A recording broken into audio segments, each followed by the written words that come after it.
নমস্কার, রিয়েল কথা চ্যানেলে আপনাদের সকলকে স্বাগত। আজকে বার্ধক্য ভাতা নিয়ে একটা বড় আপডেট আমি আপনাদের সামনে রাখবো। কারণ আজকের ভিডিওতে আমরা শুধু বার্ধক্য ভাতা নিয়ে নয়, আমরা আলোচনা করব বার্ধক্য ভাতার পাশাপাশি বিধবা ভাতা এবং প্রতিবন্ধী ভাতা নিয়ে। এবং সবথেকে বড় আপডেট আমি দিয়ে দিই যে এই যে বার্ধক্য ভাতার টাকা আগস্টে কখন পাবেন সেই বিষয়টাও কিন্তু এই ভিডিওতে আমি আপনাদের বলে দেবো। অতএব এই সেশনটা দেখার পর আপনার মনের মধ্যে কোনো প্রশ্ন থাকবে না, চ্যালেঞ্জ করে বলতে পারি। এবং এতটাই গুরুত্বপূর্ণ একটা এই সেশনটা হতে চলেছে যে সেশনটার মাধ্যমে আপনি জানতে পারবেন A to Z সমস্ত ইনফরমেশন। যারা এই চ্যানেলটা রেগুলার ফলো করেন, যারা এই চ্যানেল থেকে রেগুলার আপডেট নেন, যারা এই চ্যানেল থেকে ভিডিও দেখা বা মানুষকে বলেন, তাদের উদ্দেশ্যে বলি অতি অবশ্যই চ্যানেলটাকে সাবস্ক্রাইব করে নেবেন। আর এমনকি ভিডিওটা ভালো লাগলে অতি অবশ্যই লাইক করে দেবেন এবং মানুষের কাছে শেয়ার করে দেবেন। মানুষকে একটু পাঠিয়ে দেবেন যে রিয়েল কথা এমন একটা চ্যানেল যেখানে প্রত্যেকটা বিষয় আপনাদের জন্য তুলে ধরি। দেখুন, সব থেকে বড় বিষয় যে আজকের ভিডিওটা একটা অন্যতম গুরুত্বপূর্ণ ভিডিও হতে চলেছে। দেখুন, সবার প্রথমে যেটা আমরা বলি বড় খবর কি, যে বড় খবর হচ্ছে এই মুহূর্তে রাজ্যে সরকার ইতিমধ্যে ঘোষণা করেছে যে বার্ধক্য ভাতা সাথে বিধবা ভাতা আর প্রতিবন্ধী ভাতার মাসিক অর্থ 500 টাকা করে বৃদ্ধি করা হয়েছে। এটা আপনারা জানেন যে আগের সরকারের আমলে 1000 টাকা করে পাওয়া যেত, এখন এই সরকার আমল বলেছে যে 500 টাকা করে বেশি দেওয়া হবে। মানে কত, যেটা হাজারের সাথে আরও 500 যোগ করলে 1500 টাকা। মানে আগে পেতেন আপনারা 1000 টাকা, এখন থেকে পাবেন 1500 টাকা। এটা বৃদ্ধি হয়েছে, 500 টাকা বৃদ্ধি হয়েছে। এবার প্রশ্ন হচ্ছে আপনার লাভ কি? আপনার লাভ, হ্যাঁ, এখন থেকে প্রতি মাসে আরও 500 টাকা করে এক্সট্রা পাচ্ছেন, এটাই আপনার প্রফিট, এটাই আপনার লাভ। তবে ব্যক্তিগতভাবে যে বলা হয় যে আমার মনে হয় যে 1500 টাকা মানে মানে বার্ধক্য ভাতার জন্য যথেষ্ট নয়। কারণ বয়স্ক মানুষদের ক্ষেত্রে, বিধবা মহিলাদের ক্ষেত্রে এবং প্রতিবন্ধী ব্যক্তিদের ক্ষেত্রে বাজারে নিত্য প্রয়োজনীয় জিনিসের দাম তো অনেক বেড়ে গেছে, ঠিক আছে। তবে হ্যাঁ, সরকারে যেহেতু আরও 500 টাকা বাড়িয়েছে, এটাও একটা বলতে পারি যে খুব সুন্দর একটা দিক। এবার প্রশ্ন হচ্ছে আগস্ট মাসের টাকা, হ্যাঁ, কবে আসবে? গুরুত্বপূর্ণ জায়গা, আগস্ট মাসের টাকা কবে পেতে চলেছেন? দেখুন, এই আপডেট কি বলছে। সবচেয়ে বড় প্রশ্ন হলো আগস্ট মাসের টাকা শুরু হয়ে গেলেও কিন্তু এখনও অনেক ব্যাংক অ্যাকাউন্টে টাকা আসেনি। আপনাদের ব্যাংকের টাকা ঢুকেছে কি? অতি অবশ্যই এটা কমেন্ট করে আমাদের জানাবেন। এবং লাইভ স্ট্যাটাসে কি দেখাচ্ছে সেটাও আমাদের জানাবেন। অনেক সময় দেখা যাচ্ছে যে পেমেন্ট ইনিশিয়েট, ঠিক আছে, পেমেন্ট ইনিশিয়েট এই কথা অর্থ কি অনেকে কমেন্ট বক্সে করছে। দেখুন, আমি আপনাদের একটা বিষয় ক্লিয়ার করে দিই সবার প্রথমে।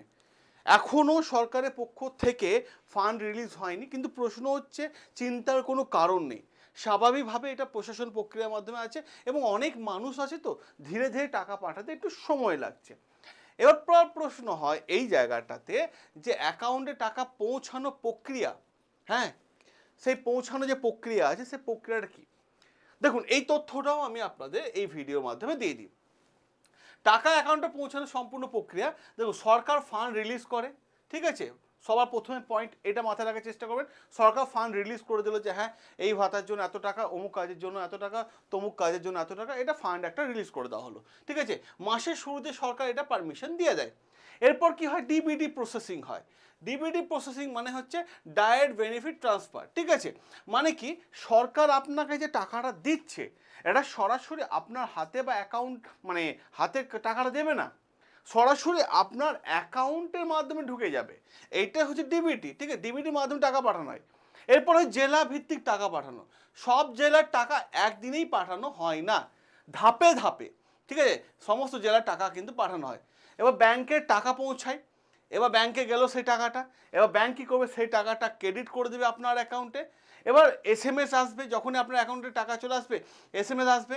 অনেক সময় কি দেখা যায় যে এসএমএস আসতে দেরি হয়, হয়তো টাকা ক্রেডিট হয়ে গেছে আপনার অ্যাকাউন্টে, এসএমএস আসতে দেরি হয়। আবার অনেক সময় এটাও দেখা যায় যে অ্যাকাউন্টে টাকা ক্রেডিট হয়ে গেছে কিন্তু এসএমএস আসে না। তো অতি অবশ্যই একবার ব্যাংকের পাসবুকটা নিয়ে আপডেট করে নিন বা একবার চেক করিয়ে নিন। এবার প্রশ্ন হচ্ছে ডিবিটি লিঙ্ক, এই জিনিসটা কেন এত গুরুত্বপূর্ণ? দেখুন, এটা আমি আপনাদের আর একটা তথ্য দিয়ে দিই।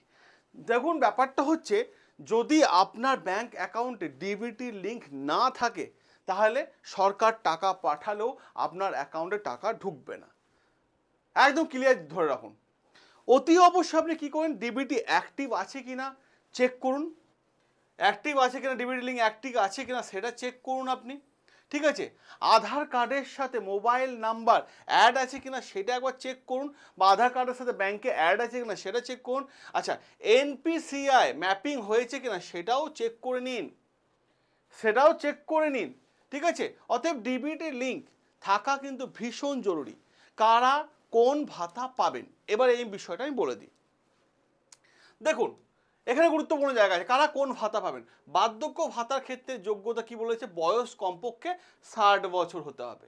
যদি আপনার বয়স 60 বছর না হয় তাহলে কিন্তু আপনি ভাতা পাবেন না, বার্ধক্য ভাতা। ঠিক আছে, 60 বছর হয়ে গেলে আপনি কিন্তু পেয়ে যাবেন। তো এই একটা জিনিস। অপরদিকে পশ্চিমবঙ্গের স্থায়ী বাসিন্দা হতে হবে। আপনি ভাববেন যে দীর্ঘকাল ধরে পশ্চিমবঙ্গে অন্য রাজ্যে আছি, ঠিক আছে, আমি ভাতার জন্য আবেদন করব না, হবে না। পশ্চিমবঙ্গের স্থায়ী বাসিন্দা, কারণ এই প্রকল্পটা শুধুমাত্র পশ্চিমবঙ্গবাসীর জন্য। ঠিক আছে, তাই অন্যান্য সরকারি পেনশন নেওয়া যাবে না। ঠিক আছে, এবার দেখুন বিধবা ভাতা কি বলছে। বিধবা ভাতা কারা যাবে, যাদের হাজব্যান্ড নেই, ঠিক আছে, তারা পাবেন বিধবা ভাতা। এবং কি থাকতে হবে, অতি অবশ্যই ডেথ সার্টিফিকেট। ঠিক আছে, হাজব্যান্ডের ডেথ সার্টিফিকেট কিন্তু থাকতে হবে। ঠিক আছে, এবং যা ক্রাইটেরিয়া আছে সেগুলো কিন্তু ফুলফিল করতে হবে। এবার প্রতিবন্ধী ভাতা ক্ষেত্রে কি বলা হচ্ছে, প্রতিবন্ধী ভাতা কমপক্ষে মানে প্রতিবন্ধী হতে হবে 40%। ঠিক আছে, 40% কিন্তু হতে হবে। ওকে, বোঝা গেছে বিষয়টা। এবং সরকারি হসপিটালে ডিসএবিলিটি সার্টিফিকেট কিন্তু থাকতে হবে। এবার প্রশ্ন হচ্ছে অনেকে মনের মধ্যে যে একসঙ্গে কি একাধিক ভাতা পাওয়া যাবে। এর উত্তরটা কিন্তু খুব সিম্পল, কারণ বারবার একই কমেন্ট করে যাচ্ছেন, দেখলাম আমরা কমেন্ট বক্সে যে একসঙ্গে একাধিক ভাতা পাওয়া যাবে। উত্তর হচ্ছে না, একজন ব্যক্তি শুধুমাত্র একটি সামাজিক প্রকল্পের সুবিধা পাবেন। নতুন আবেদন কি এখন করা যাবে, অনেকেই প্রশ্নটা করেছেন। দেখুন, বর্তমানে সরকার সাধারণ নতুন আবেদনের সময় বন্ধ রয়েছে, কারণ অনেকগুলো পুরনো আবেদন যারা করেছেন তাদের ভ্যারিফিকেশন কিন্তু কাজ শুরু হয়ে গেছে। তাহলে নতুন আবেদন কবে থেকে হবে। দেখুন, সরকার যখন আবার জনকল্যাণ শিবির করবে সেখানে আবেদন হয়তো না হবে। এবং প্রশ্ন হচ্ছে কোথায় আবেদন করবেন, আবেদন আপনি কোথায় করবেন। দেখুন, আবেদন করবেন সাধারণত পঞ্চায়েত অফিসে, পৌরসভা অফিসে, বিডিও অফিসে বা সরকারি জনকল্যাণ শিবিরে। এই জায়গাটা কিন্তু মাথায় রাখবেন।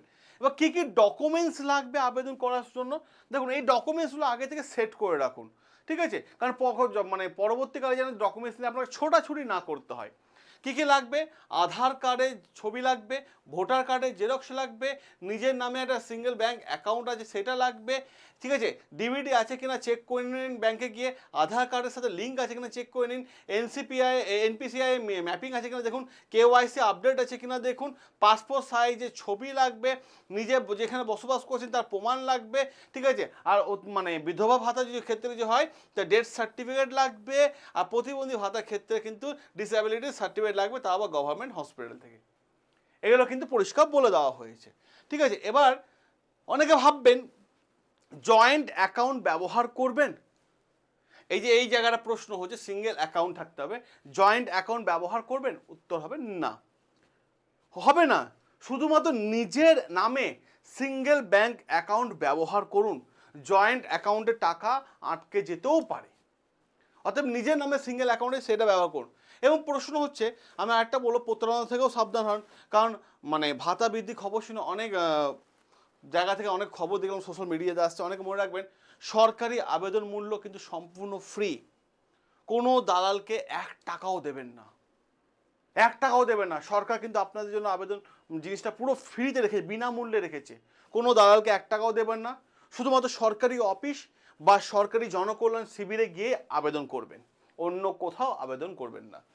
ঠিক আছে, এবার প্রশ্ন হচ্ছে, আমি আরেকটা কথা বলি, আশা করছি আপনাদের কাছে সমস্ত বিষয়টা খুব সুন্দরভাবে ক্লিয়ার হয়ে গেছে, এবং খুব শীঘ্রই ফান্ড রিলিজ করবে, এবং কি ধাপে ধাপে আপনাদের যে টাকা আপনাদের ব্যাংক অ্যাকাউন্টে পৌঁছে যাবে। এবং এরই পাশাপাশি স্ট্যাটাস অতি অবশ্যই একবার হলেও অবশ্যই চেক করে নেবেন। এবং আপনাদের যে কোনো প্রশ্ন থাকে সেই প্রশ্নটা কমেন্ট বক্সে তুলে ধরবেন। আর আপনার অ্যাকাউন্টে টাকা এসেছে কিনা, এখনও পেমেন্ট ইনিশিয়েট দেখাচ্ছে কিনা, অতি অবশ্যই কমেন্ট বক্সে কমেন্ট করে নেবেন। দেখবো আমরাও যে কতজনে টাকা এসেছে। তো এই ধরনের আপডেট পেতে হলে অতি অবশ্যই চ্যানেলটাকে সাবস্ক্রাইব করে নিতে হবে। দেখা হবে আপনাদের সাথে নতুন আরও একটা গুরুত্বপূর্ণ আপডেট নিয়ে।